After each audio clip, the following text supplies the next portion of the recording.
J'ai choisi pour vous en ce mardi 26 décembre le message de Noël diffusé hier par la reine Elisabeth II. Pourquoi, me direz-vous ? Eh bien parce que cela fait 60 ans exactement maintenant que la reine d'Angleterre se prête à cet exercice. D'emblée hier, elle l'a elle-même fait remarquer, non sans une pointe d'humour, après avoir rediffusé un court extrait de son tout premier message de Noël. 6 decades on, the presenter has evolved somewhat. 6 décennies plus tard, dit-elle, la présentatrice de cette émission a quelque peu changé. Oui, c'est vrai, il faut l'avouer, la jeune femme d'alors a depuis laissé place à une arrière-grand-mère de 91 ans, brushing impeccable, robe couleur ivoire assortie à son collier de perles.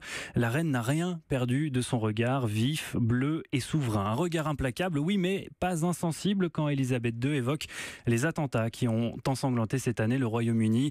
35 morts, dont 23 rien qu'au concert d'Ariana Grande en mai dernier à Manchester. J'ai eu le privilège, dit-elle, de rencontrer des blessés, des familles de victimes. Je salue leur courage et leur extraordinaire résilience. Et puis, le discours de la reine a pris une note plus personnelle, signe que la monarchie britannique continue sa mue lentement mais sûrement. Fait exceptionnel, elle évoque son mari, le prince Philippe, qui, à 96 ans, a pris sa retraite cet été. Even Prince Philip has decided it's time to slow down a little, having, as he economically put it, done his bit. Il a décidé, dit-elle, qu'il était temps de ralentir un peu, ayant, comme il l'a dit avec euphémisme, fait sa part. Cela fait 65 ans, effectivement, que le duc d'Édimbourg est obligé de marcher 2 pas derrière son épouse, de se plier au protocole très strict de la couronne. 65 ans que le prince partage sa saucisse, comme il la surnomme affectueusement dans l'intimité, avec les millions de sujets de sa majesté. Un tiraillement permanent, parfaitement retranscrit dans la série télé The Crown, diffusée actuellement sur Netflix.